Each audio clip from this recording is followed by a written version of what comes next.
Welcome to Candid Creoles. Today we're going to speak with Samantha, and Samantha is an emerging leader. She's a Haitian-Dominican, and she grew up in South Florida. Samantha graduated from the University of Florida with a Bachelor of Science degree, and from there she moved to Washington, D.C. to attend graduate school at Gallaudet University. And next summer, Samantha will graduate with her clinical doctorate in audiology. It's a field that I can't wait to hear more about. And Samantha is passionate about pediatric audiology, of course, and making healthcare more accessible and inclusive. And in her spare time, she likes to travel, to explore new cities, and to learn new languages. Welcome, Samantha. Thank you. Thank you for having me. Thank you. And how are you doing? I'm doing well. How are you? I'm doing great. Good, and good. right now you're in DC, right? Yeah. Well, I'm in Baltimore, Maryland, about an hour out of DC. Okay, so you're in Maryland. Okay, great. Yeah, I have a friend who lives in Maryland. I've been to a wedding. I think that was a while back. So how do you like it over there? So far, so good. Just moved here about like a month ago from DC. I like both cities a lot, but Baltimore is really nice. A lot of good food. It's really pretty. I like it. That's great. That's great. So you have you were born and raised in the US in South Florida, and but you were Haitian Dominican from your parents' side, correct? Correct. Okay, great. And so you have chosen to go to the field of pediatric audiologist. You want to be a pediatric audiologist, I should say. Yes. And so how did it all start for you? Why did you choose that field? So growing up, I always said I wanted to be a pediatrician or something in healthcare. And then I think when I got to high school, I kind of started thinking about maybe like narrowing that down or specializing in something. I don't know. I just didn't necessarily want to do just like general, I guess, pediatrics. And then I took American Sign Language in high school as my foreign language credit. So it was a requirement, and then I took it and I really, really loved it, like fell in love with it, learned a lot about deaf culture and disability advocacy and just like a lot of different things that I didn't really know existed beyond American Sign Language. And so through that, I learned about the fields of audiology and speech pathology, which kind of relate to each other. And I was like, oh, this sounds pretty interesting. And I just did more research on it and really liked it and saw that I could still work with kids. I could still use sign language. I could still do a lot of things that I really enjoy. And I just kind of decided, okay, let's do it. I'm surprised. Why was that a requirement though? So it was just, we just had a foreign language requirement. So it was either French, Spanish, or ASL. And yeah, I mean, my dad speaks French. I mean, no, my dad speaks Spanish. My mom speaks French and Creole. And I was like, well, I could learn either of those languages from them. Haven't really done that yet, but we'll get there. Sign language, like when else am I going to have an opportunity to learn sign language? And then I ended up taking it all 4 years of high school. I took it in undergrad, and then Gallaudet University, actually where I go to school, is a historically deaf and hard of hearing college as well. So that's required for your field. So actually, no, believe it or not, ASL is not a requirement to be an audiologist, which granted, not every audiologist works with hard of hearing and deaf people who use sign language. So that's understandable. But it's not a requirement. For my program, it is because we're at Gallaudet, but not every program is like that. Not every audiologist knows sign language. Okay. So in your program, you have to speak sign language, basically. You have to know the language. Yeah. Okay, because you're going to be working with children. That's going to be your specialty. Yes, I would like to work with kids. I mean, I like working with adults too, but primarily kids. Kids can be fun. Kids can be fun. Yes. And actually, there is a fascinating story that I know of. It's from an author that I read his books. His name is Napoleon Hill, and I don't know if you've heard of him. He's known for one book that is well known in the entrepreneurial field, and that book is titled is Think and Grow Rich. But the story that I know of him about his son was born with no ears. And Oh, therefore, I thought of you as I was reading about you. And so therefore his son could not hear, and they told him that his son will never hear. And Napoleon Hill is somebody who believes like whatever the mind can believe, the mind can create. mhm. So when he was giving that diagnosis about his son, he said, no, my son will hear. And it took a few years. I don't know, I don't remember exactly how many years, but he always instilled the belief in his son that one day he will be able to hear. And Okay. eventually, to make a long story short, you can Google it and research on it to get more information, and anybody can, for that matter. And eventually, his son gained about 65% of his hearing.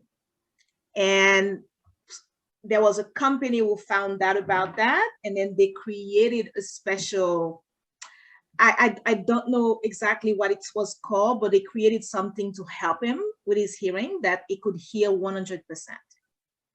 So Hmm. I Okay. don't know details, but I thought you might be, and that's a story that might interest you, to see how he Yeah. was able to go from birth, not being able to hear, and eventually his dad always believed that he could.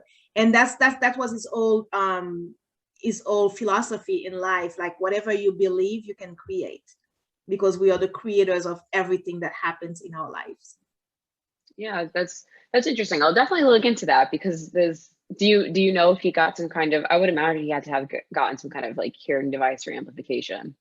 Yes, he did get the hearing device. I don't remember exactly. I actually was researching on it again today, so I could tell you, but I didn't get much information because that's a long time ago. And Hmm. Napoleon Hill, I believe, passed away in the 70s.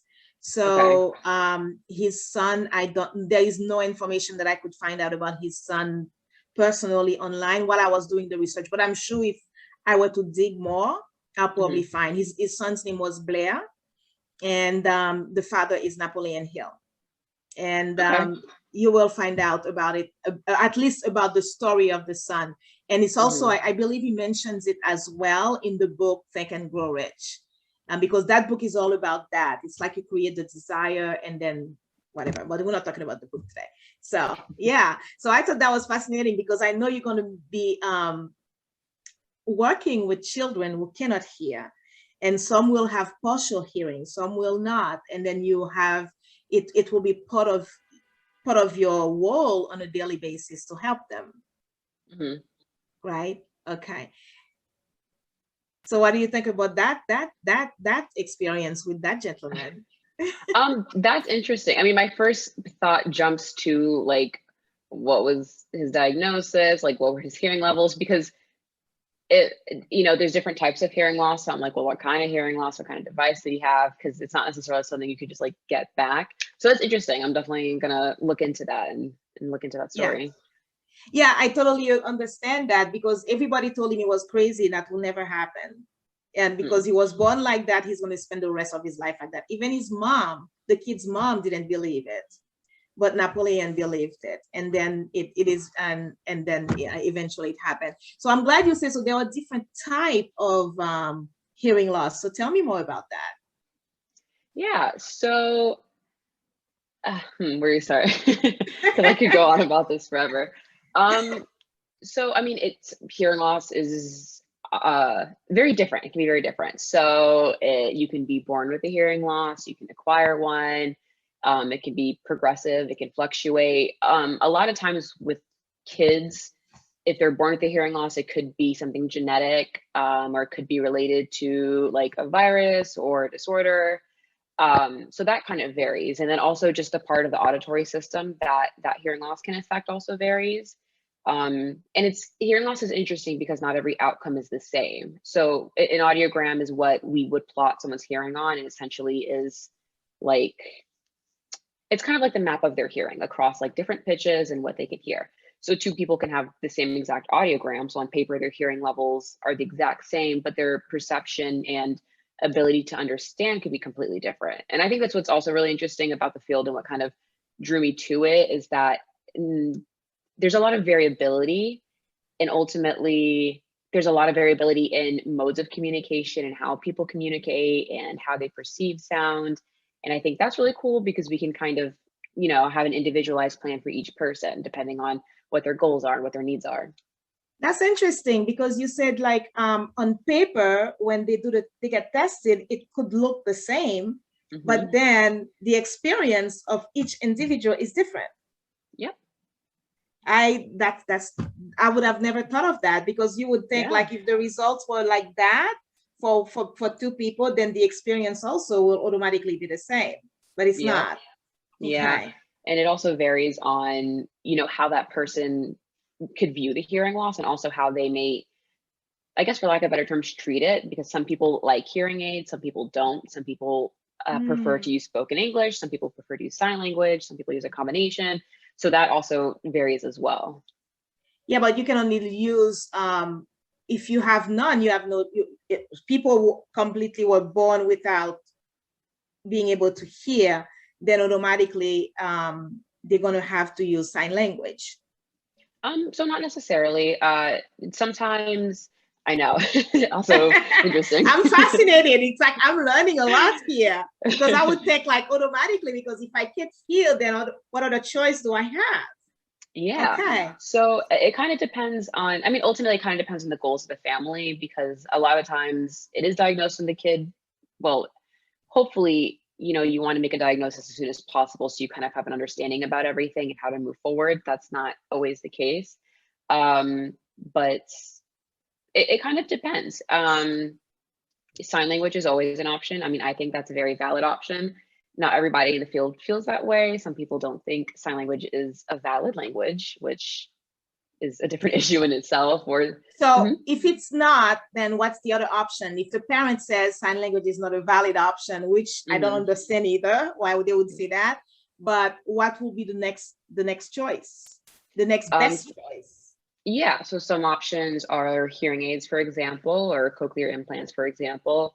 But another thing with amplification systems such as hearing aids or cochlear implants is that we can't exactly guarantee what the outcome is going to look like, and it's not a fix. So an example I like to give with parents sometimes is like with glasses. If you have some kind of vision issue, you have your prescription, you put your glasses on, and it's supposed to make everything back to how it was before you had this issue with your eyes. Hearing is not the same way. So if you get a hearing aid or a cochlear implant, for example, it's not going to make everything perfect. It's going to help. It's a communication tool, but ultimately you can't just put these devices on people and expect everything to be perfect. It takes a lot of training and rehab and follow-up care. So some families may opt to put hearing aids on their child or cochlear implants for a child, which is also a valid option, but that is not just like a one-stop shop. It also requires a lot of follow-up.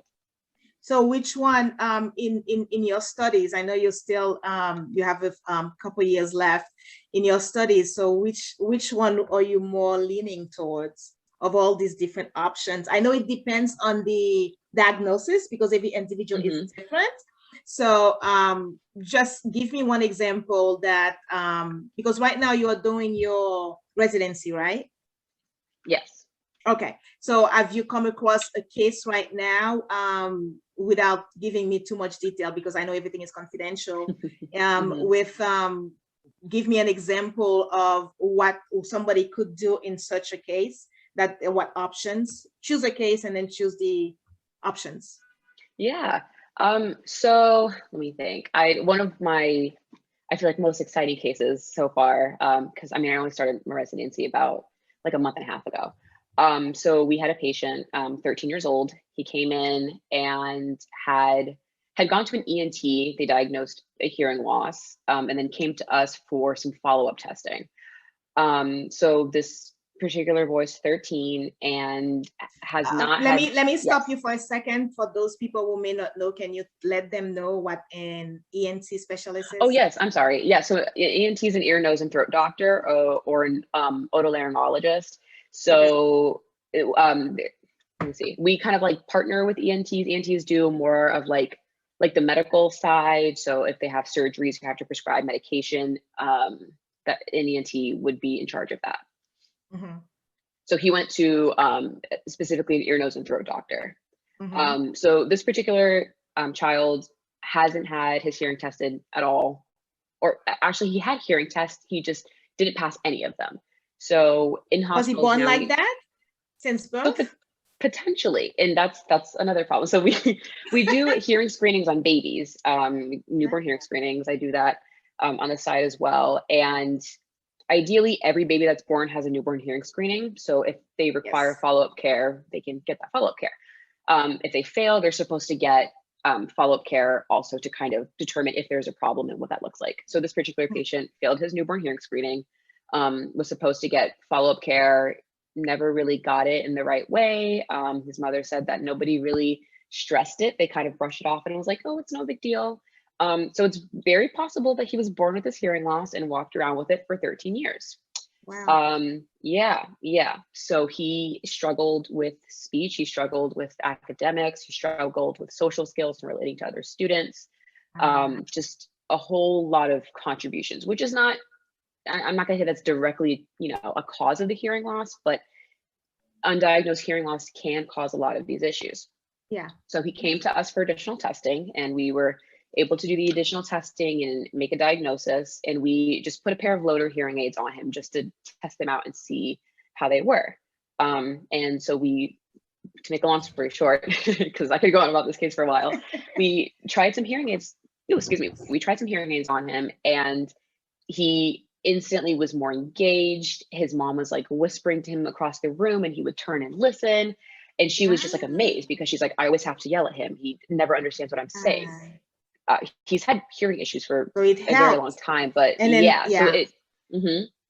so it was just really nice to see that. At first, just kind of looking at the case information, it kind of was upsetting to me, because I was like, well, how has this child been struggling for so long and hasn't gotten a diagnosis? Like, Yes, how have we all let him slip through the cracks?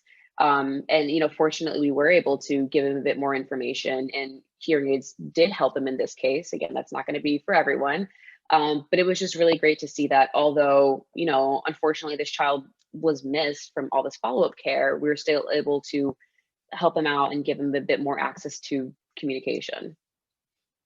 Yes, and then this is very a challenge, because if they cannot, such a child, it must have been so hard on the child, all these years. Like you say, it possible that I remember when I had my kids, and they had the hearing test as newborn, because it's possible, like, he could have had such a different childhood had I followed through on what the results were from the beginning. Exactly. Because being unable to hear must be frustrating on the child, definitely. And also other children, unfortunately, might make fun of him because he can't hear, and all that time that could have been addressed.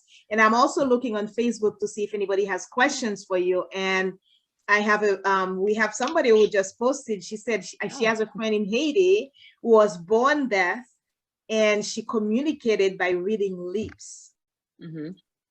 And she didn't get hearing aid until she was much older, but she didn't use them because she wasn't comfortable wearing them. And she could dance well also. She said she felt the vibration of the music in her feet.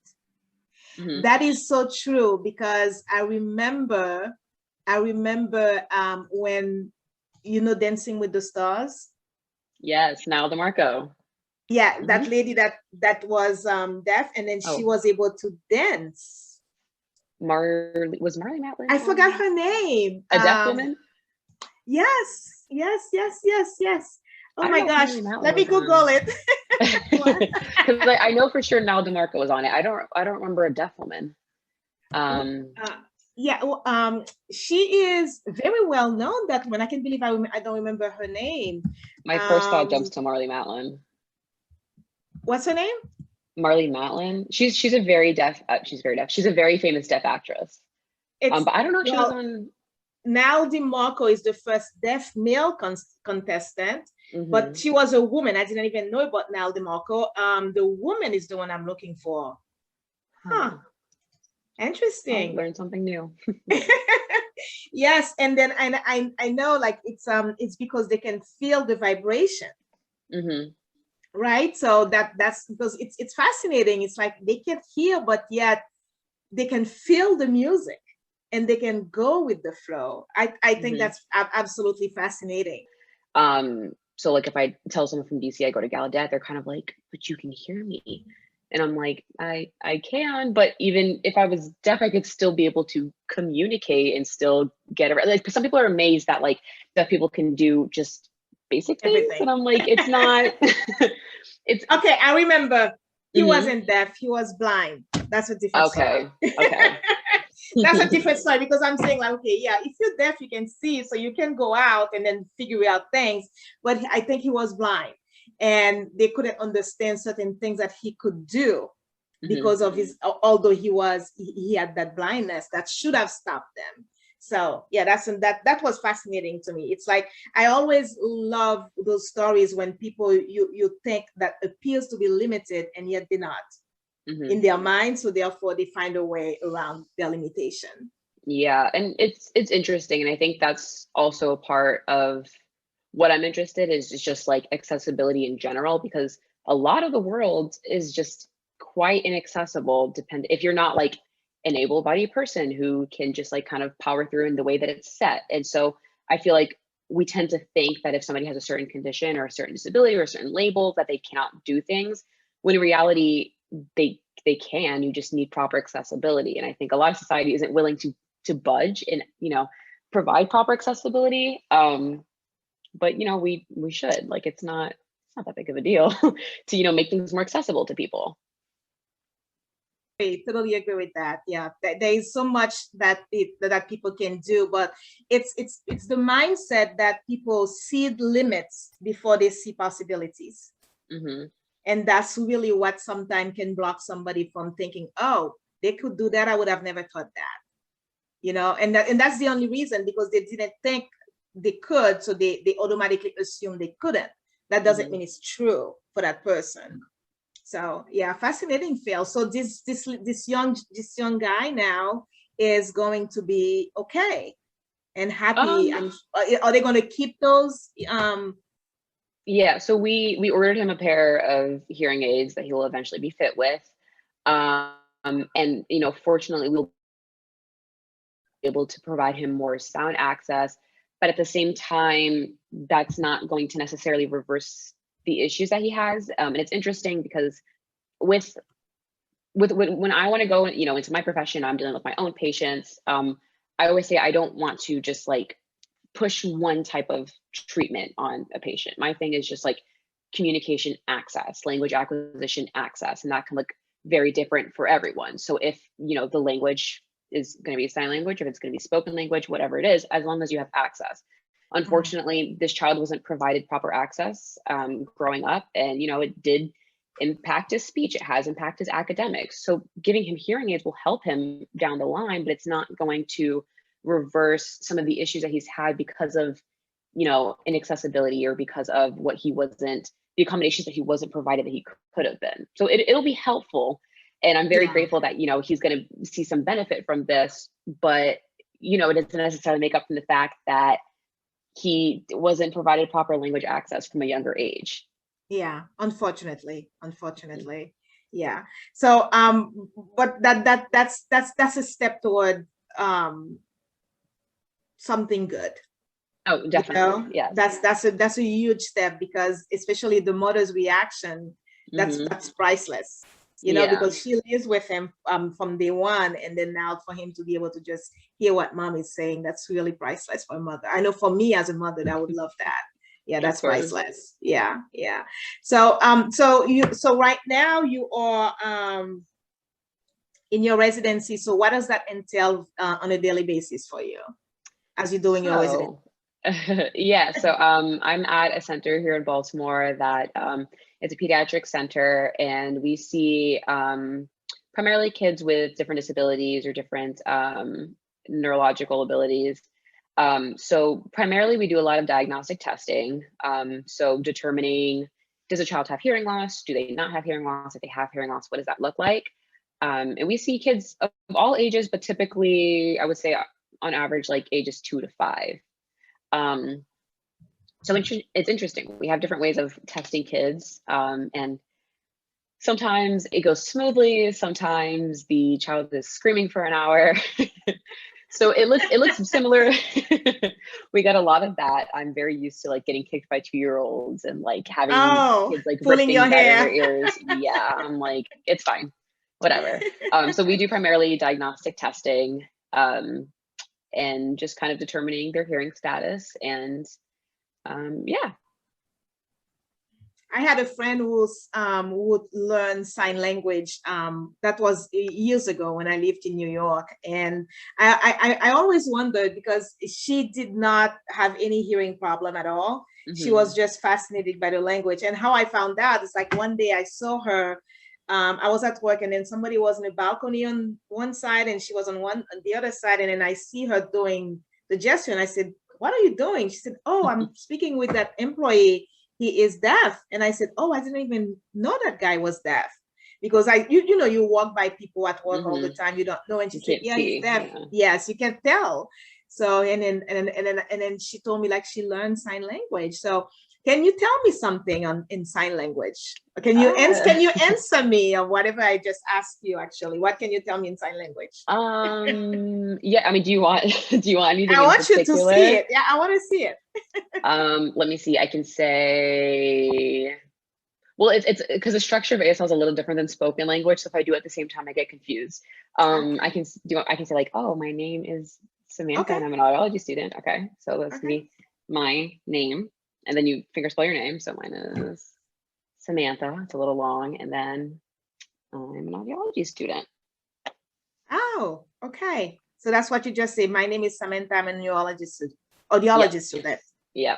And normally you Okay. wouldn't necessarily like talk at the same time. I mean, you can depending on who you're communicating with.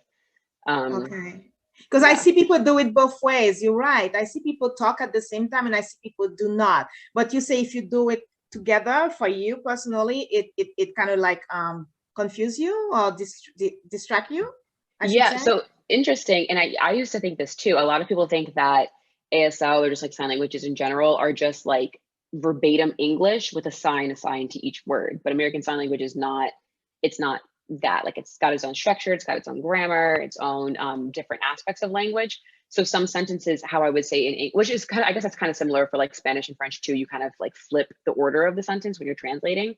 So Mhm. certain sentences you would speak it one way, but if you were to sign it, you'd have to like flip some of the words or use different handshapes, different grammar. So depending on the sentence, if you say it and sign it at the same time, you're kind of like doing the opposite. It's like a dance, right? Yeah, I'm like, wait, how do you got to flip it around. Okay, so if you were to speak it at the same time, that's why it can be a little bit it can take you a few seconds to figure it out, like how to move from that word because it's not Yeah. exactly verbatim. So how long it took you to learn sign language? I know you studied when you were in high school. Were you fluent after your 4 years, or how long it took you to really Um, grasp it at the to really get at a it, good level? Yes. I would say I would say after 3 years, I was conversational. I wouldn't, even to this day, I wouldn't necessarily call myself fluent. Hmm. Because honestly, I haven't, since leaving Gallaudet, we used to do a lot of our appointments in sign language. I've done a few in sign language since then, but that's just not the majority of, patients that we see use sign language. Um, so I would say after like 3 years in high school, I was like fairly conversational. I could like have a conversation and be fine. And then I also took it in undergrad, but in undergrad, my professor is deaf. So in high school, my teacher was hearing, which I learned a lot, but it's like, learning a language for someone whose native language that is completely different. So I could have a conversation with somebody by the time I left high school, but also learning ASL from a deaf person who grew up using ASL, you kind of like learn more of, like the signs that you may not learn from a textbook, and you learn a bit more of like the flow of things naturally versus like this is how you teach it in class, more structured. So I mean, I don't know if that made any sense. It's still structured, but it's also very different learning a language and using language with somebody whose native language that is versus somebody whose second language is, for example. No, it is. It makes sense. It makes sense because it's different for everybody. Because Hmm. you learn it in high school, and then some people they learn it from day one. Hmm. So the communication, from what I'm hearing you say, the communication will vary, correct? Yes. And also some Yeah. signs vary, just like we have accents in spoken language, there's ASL accents too. And like some signs that are regional that you use, I'm trying to think of, so for example, I learned beach as like this, like somebody like laying on the sand. Like this. And then just like Did I do somebody it laying on the right? sand. Yeah, it's just like that. So that's what I learned for the sign for beach. But one of my professors in undergrad learned this for beach because he's from Washington. So the beaches are like rocky and like really wavy. So like that's kind of a difference too. Are you kidding me? Hmm. So it depends. So that's what you were saying. So depending on where you're from, different terms will be used, different signs will be used for Hmm. the same term, for the same expression. Yeah. Because beach for us, like I say in Florida, it's flat Yeah. and You're like very, laying out. yeah, Exactly. exactly. But like you just said, the reason for that is because the environment shows up differently, so therefore Hmm. it's translated differently. It's just like somebody from New York has a different accent from somebody from Exactly. Boston. Yeah. Exactly. Different ways of signing. Yeah.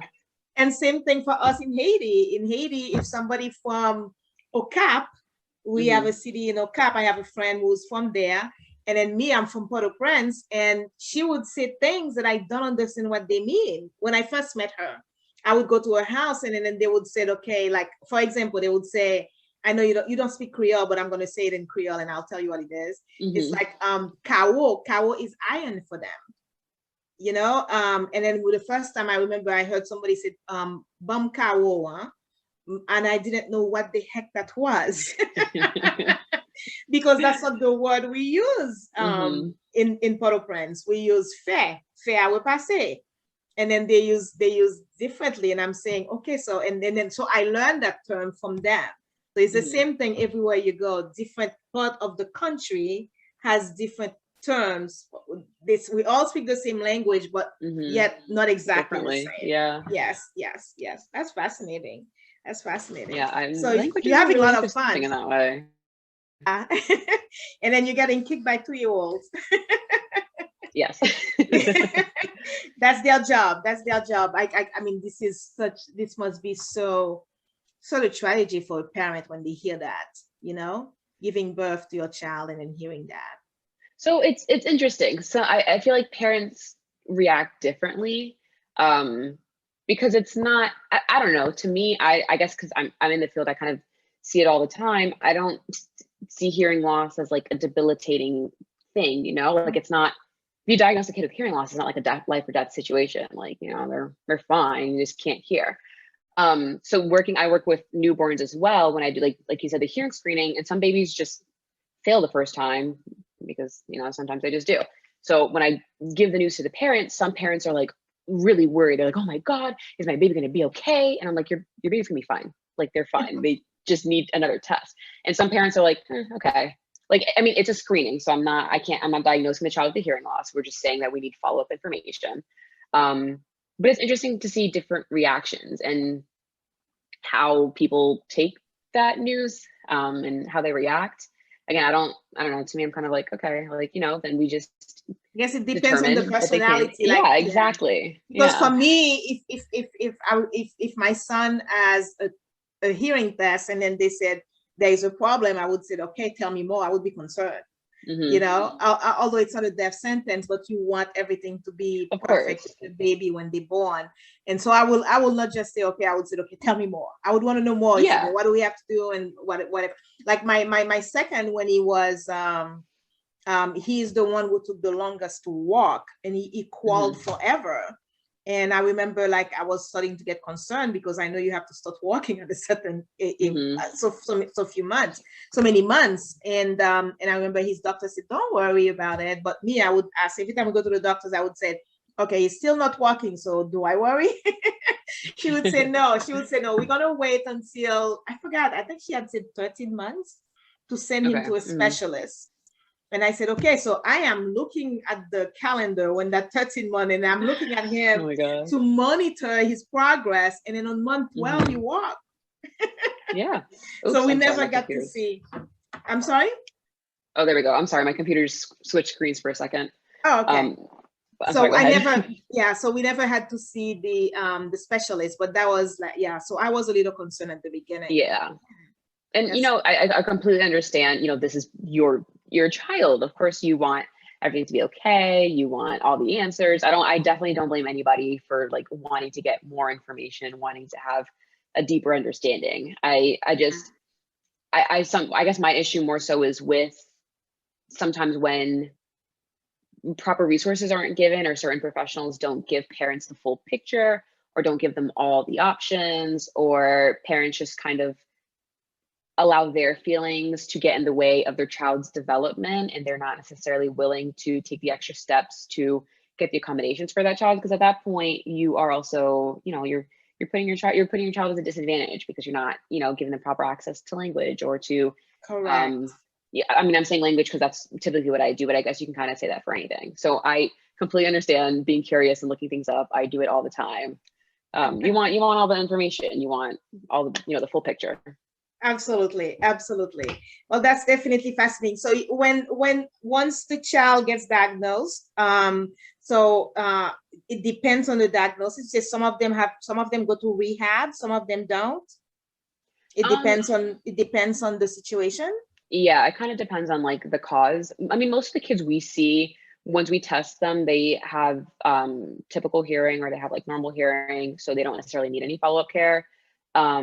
If it's something that like an ear infection, for example, usually they just get prescribed like antibiotics, unless it's a bit more serious, needs more follow-up care. Yeah, it kind of just depends on like the cause of the hearing loss and like different outcomes and Okay. what they need next. So how is it different for adults? So not some adults I know as they get older, Hmm. then they start losing their hearing. So Yes. how is that? How do you approach an adult? I know you specialize in children, but have Hmm. you worked with adults too? Yeah. So my last internship placement was primarily adults and older adults, like old people. Um, so yeah, that's a little different, like you said. One of the main reasons being that adults have acquired language at that point. So once they lose their hearing or begin to lose their hearing, which we are all going to go through, it's inevitable. You just kind of, your hearing degrades over time, just like your vision and just all of your other abilities just kind of get a little worse as we get older. But yeah, a main difference is that by the time you're like 60, 70 years old, if you start losing hearing, you've had language. So you've had access to hearing, you have had access to all the speech sounds, you've had access to being able to produce that speech. So I'm not going to say that it's easy, but a lot of times the follow-up care can be a bit more straightforward with an adult because they've had access to language.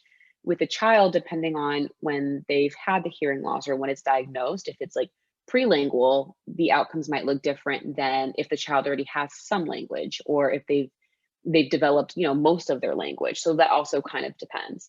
Um, Also with kids, it's kind of a bit, you're not just working with the child, you're working with the whole family. You have to think of the Mm, goals of the whole family, the abilities of the whole family. A lot of times you're working with speech pathologists or developmental pediatricians or teachers, just other professionals in that child's life that are all, working to help this child. And not that you there's don't a have that with team. adults. Yeah, there's a There's a team, and there's also team. a team with Yes. adults. But But sometimes it's just a how bit is it more different, involved. Samantha? How is the team different with the adults? I mean, Well, with adults, you're not really working with like teachers or counselors. Adults can also see speech pathologists. So I'm not going to say you're not working with speech pathologists, but I guess mainly with kids, like, you are also working with their parents. You're thinking about their siblings, you're thinking about their family environment, and you're thinking about all these things with an adult too, but ultimately the adult makes decisions for themselves. If they want hearing aids, if they don't want hearing aids, if they want further of treatment, the they can say parent. yes, no, exactly. With kids, it's the parents making the decision. Got it. Got it. So, so are you, what's your, where do you see yourself 5 years from today? Let's say today is, Uh, we're in 2021, so it's going to mhm. be 2026. Where do you see yourself there? Crazy. The big question. I don't know. I see myself, um, I would love to love my job. I don't want to go through all this and end up, hating my job, being in a position where I'm like, oh, this sucks. I feel very passionately about audiology. I feel very passionately about like just like language access in general. And I hope to just like keep that passion alive and just continue to grow. Audiology is a growing field. There's a lot to learn, and there's a lot of things for me to learn. And there's a lot of ways that I can evolve just like as a person and as a clinician. So I guess that's one thing. I hope to just like love my job and love where I'm at. Hopefully I'm still working with kids. I also really love working with newborns. So I would like to work with newborns too. I don't know. Are you going to be in DC? Are you going to stay in Maryland? Ooh, good question. I have no idea.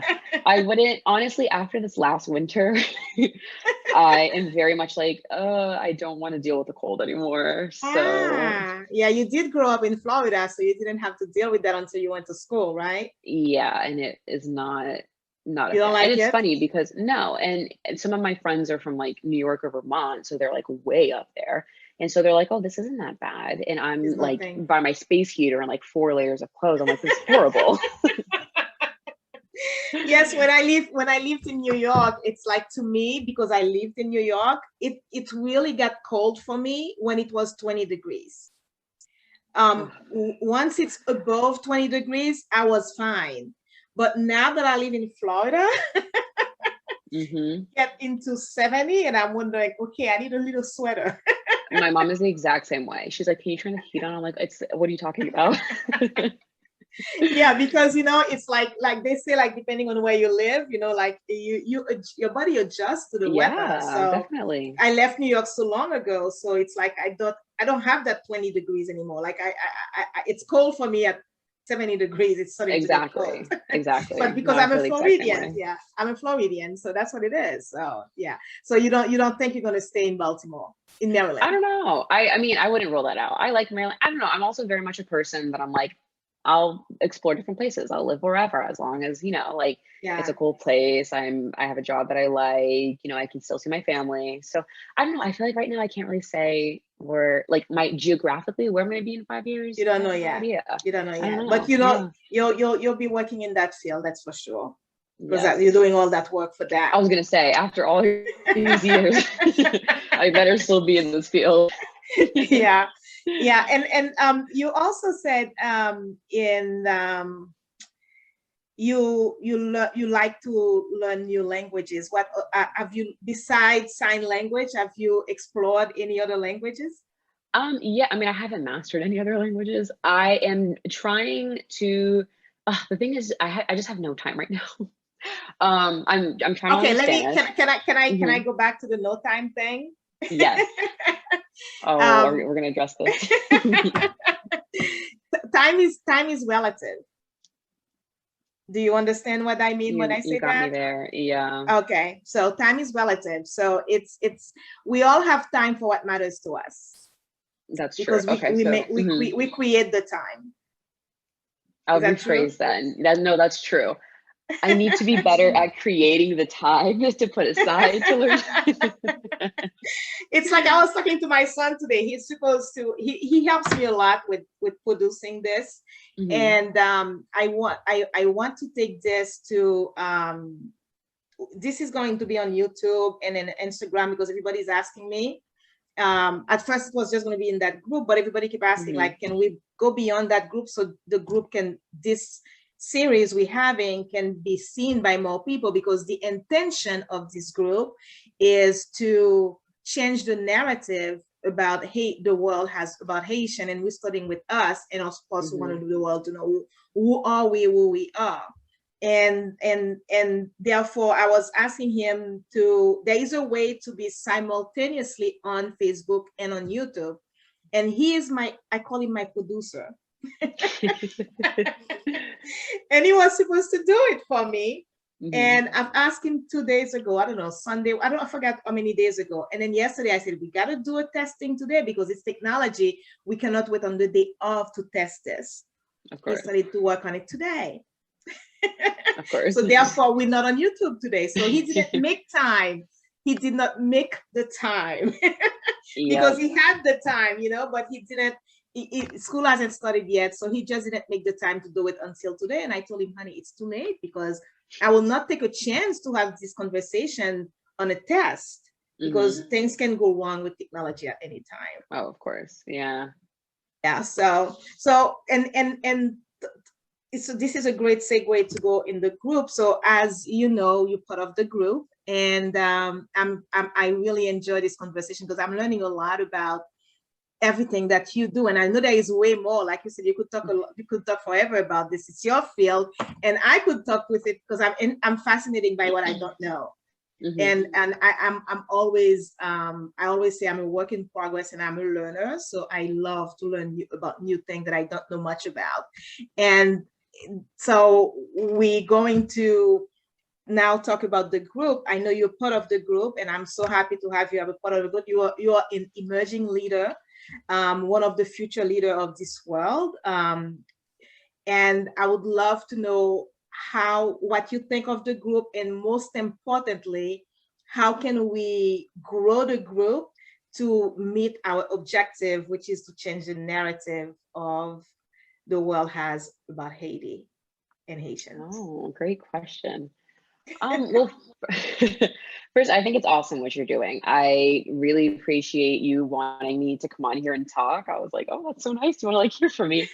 Of No, course. I think it's awesome. And I think everything that you said is so true. And I completely agree. We are works in progress and we have a lot to learn. And I think we cannot really, I think learning and openness and just being open-minded and being willing to learn new things and being willing to be, look introspectively is really important if we want any kind of change or if we want any kind of progress or difference. So I think it's great. I think it's great that you are having different guests kind of talk about different things. And hopefully we all learn a little bit from each one. Whether it's directly applicable in your life or not, it's still opening up conversations. It's still, promoting just different topics, and it's just promoting us as people in general. I think that's awesome. I think it's really great. I think you're doing a really good job at just like promoting it in general and just sharing things on the page. I'm learning a lot. I forgot what was the second part? What can we do to kind of like? Yeah, the idea is the more people we have in the group, so people can invite people and increase the invitation and grow, and also the more people you can reach. That's the part one. And then part two is like how can we take what else can we do to meet the objective of changing the narrative about Haiti? Okay. I mean, social media is a powerful tool. You can get a lot through social media and just like sharing things, liking things, commenting things. It spreads the word. It really does. And I feel like word travels really fast through social media. Yes, that's true. Yeah, I don't know. I just think it's really great to just hear from different perspectives and just have open conversations and just like learn. I think this is really great. I mean, I can't necessarily talk about like my experience in Haiti because I didn't grow up there. I haven't been there, unfortunately. And I want to learn more. I want to learn more about, I would love to be able to speak Creole. That's next on my list when I make the time. I would love to just learn more about Asian culture and be able to kind of be more involved in that. And I think just having these conversations and having an open platform where we can have these conversations, we are promoting these conversations, is a great way to do so. It's just opening a lot of doors to a lot of different people. Yeah, well, thank you. And it's definitely interesting. And everybody that I speak with, it's always a different experience, and it's very interesting with each and every person. So you always get to learn something new, and then you connect, and then and you learn things that you didn't know existed about Haiti or about the person or about the field, like you're sharing with us. And I really appreciate each and every guest, definitely. So I'm going to ask you 3 questions just for the fun of it. Okay. to wrap up. And what one word, you can give me one word to describe your life? Oh man, my first thought was chaotic, but I feel like that's not. That's probably not. I'm going to ask you more. If you were to say chaotic, I'm going to ask you to elaborate on that. Okay. Well, you know what? I feel like chaotic is not necessarily bad. Okay. That's actually true. That's actually true. Yeah. I believe that it depends on the chaos. Exactly. Yes. I don't hate chaos. I don't know. I guess my first thought was chaotic because we are still living in a pandemic. Yeah. And this Okay. whole Okay. past year of just like navigating that as just like a person, as a student, as a healthcare worker has been like very, chaotic. I don't know. I feel like we can plan things, but there's never, you can only plan so far in life. I think that's also what this past year has taught us. But I don't think chaotic is bad. Like, I can't necessarily say where I see myself in 5 years, but I don't see that as a bad thing. I see that as there's just like a lot of different possibilities. Yeah. So I maybe have a chaotic. mentor. I have a mentor of mine. Well, I call him a mentor, but he's actually the owner of this company. It's as you know, I'm in real estate, the owner of Keller Williams. He always, but on the business side of it, he always says, it's in the midst of chaos that you grow. Mm-hmm. So, because chaos forces you to grow, because you don't want to stay there for long. You're looking for solution while you're in chaos. And at the same time, I refer to Haiti sometimes as in chaos. The chaos we are in right now is a bad chaos. And yet it's forcing people at the same time to find solution because nobody want to stay there. Yeah. Nobody want to that's stay true. there. Nobody. So when it comes to chaos, it's all relative again. It depends on what situation we are talking about, because there is, but at the foundation, it's going to force you to grow. It will. So, whether or not you're ready, something's changing. Something got to change. Something got to change because that's what creates it. Something got to change. Absolutely. So I know you haven't been to Haiti. But I'm sure your mom, your family I've told you a little about Haiti. Am I correct? Yeah, I'm hoping to go at some point soon. Yes. Yes. My kids have not gone either for the same reason, I'm sure. And it will be very nice. I can't wait to take my kids to Haiti. I would do anything, but I know now I would not take them now. I was going to ask you what one word you would use to describe Haiti, but you don't know about Haiti. So that may not be fair to you. Mm-hmm. Or is it? I think a word. I guess my first thought would be resilient. Okay. Just because, I mean, like you said, Haiti has been through a lot and is still going through a lot. But I feel like, okay, the Haitian culture I'm involved in now at home, although I'm not necessarily there, it's always full of just like love and hope and embracing each other and just really great things. Like I love being around my family. I love being around my friends. And I feel like that's one common thing that, like, regardless of what we're going through in the moment, there's always somebody there. There's always somebody smiling. There's always somebody, just pushing through, being resilient, doing the best that they can. And I think that's great. That's beautiful. That's beautiful. And what advice would you have for Haitians?